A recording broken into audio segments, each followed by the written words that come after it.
کی بیماریاں اور ان کا علاج۔ بسم اللہ الرحمن الرحیم۔ 9 جمادی الاولیٰ 1397 ہجری بمطابق 28 اپریل 1977 عیسوی۔ کسی خاکی پہ مت خاک کر اپنی زندگانی کو۔ فرمایا کہ آج انسان تو اپنی توانائی اور صلاحیتوں کو مختلف انداز اور مختلف طریقے سے خاک پر صرف کر رہا ہے۔ خاک کا بدن، خاک کا مکان، خاک کی دکان، خاک کی فیکٹری، خاک کی غذا، خاک کے کپڑے۔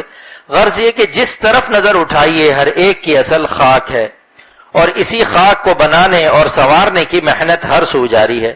لیکن ظاہر خاک پھر خاک ہے۔ جب خاکی انسان خاکی چیزوں پر اپنی زندگانی کو خاک کرے گا تو اس کا ٹوٹل اور جمع بھی خاک ہی ہوگا، اور آخرت میں سوائے حسرت و ندامت کے کچھ ہاتھ نہیں آئے گا۔ اگر کوئی ان خاکی چیزوں کے بازار آخرت میں قیمت چاہتا ہے تو انہیں احکام الہی کا پابند بنا دے اور اپنی پوری جوانی اور زندگانی اس کے دینے والے اللہ پر فدا کر دے۔ پھر دیکھیے کہ وہ کس قدر دنیاوی اور اخروی سعادتوں سے نوازا جاتا ہے اور اسے کتنا اعلیٰ اور عرفہ مقام ملتا ہے۔ اس سلسلے میں یہ شعر بڑا حقیقت آفری ہے جو احقر ہی کا ہے۔ کسی خاکی پہ مت کر خاک اپنی زندگانی کو، جوانی کر فدا اس پر کہ جس نے دی جوانی کو، جوانی کر فدا اس پر کہ جس نے دی جوانی کو۔ دنیاوی زندگی دھوکے کا سامان۔ ارشاد فرمائے کہ دنیا کی ہر چیز فانی اور آنی جانی ہے۔ یہاں نہ بہار کو قرار ہے، نہ خزاں کو، نہ راحت کو، نہ مصیبت کو، نہ غم کو، نہ خوشی کو، نہ مال و دولت کو، نہ عہدہ و منصب کو، نہ بیوی بچوں کو، نہ دوست احباب کو۔ یعنی بڑی سے بڑی اور چھوٹی سے چھوٹی کسی چیز کو یہاں قرار نہیں۔ سب آنکھیں چرانے والی ہیں، یہاں تک کہ خود انسان کی زندگی اور صحت اس سے بے مروتی اور بے وفائی کا ہر روز اعلان کرتی ہے۔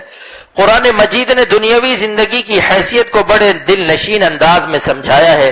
ارشاد ہے، خوب جان لو کہ دنیاوی زندگی محض ایک کھیل کود اور ظاہری خوشنمائی اور آپس میں ایک دوسرے پر فخر کرنا اور مال و اولاد میں ایک دوسرے پر برتری جتلانا ہے۔ گویا کہ بارش ہے کہ اس کی پیداوار کاشتکاروں کو اچھی معلوم ہوتی ہے، پھر خشک ہو جاتی ہے، سو تو اسے زرد دیکھتا ہے، پھر وہ چورا چورا ہو جاتی ہے، اور آخرت میں عذاب شدید بھی ہے اور اللہ کی طرف سے مغفرت اور خوشنودی بھی ہے، اور دنیاوی زندگی محض متاع الغرور، دھوکے کا سامان ہے۔ مطلب یہ کہ اس عارضی و فانی دنیا کے برعکس عالم آخرت باقی و لازوال ہے، اور وہاں کی کیفیتیں دو ہیں، دونوں ثابت و باقی۔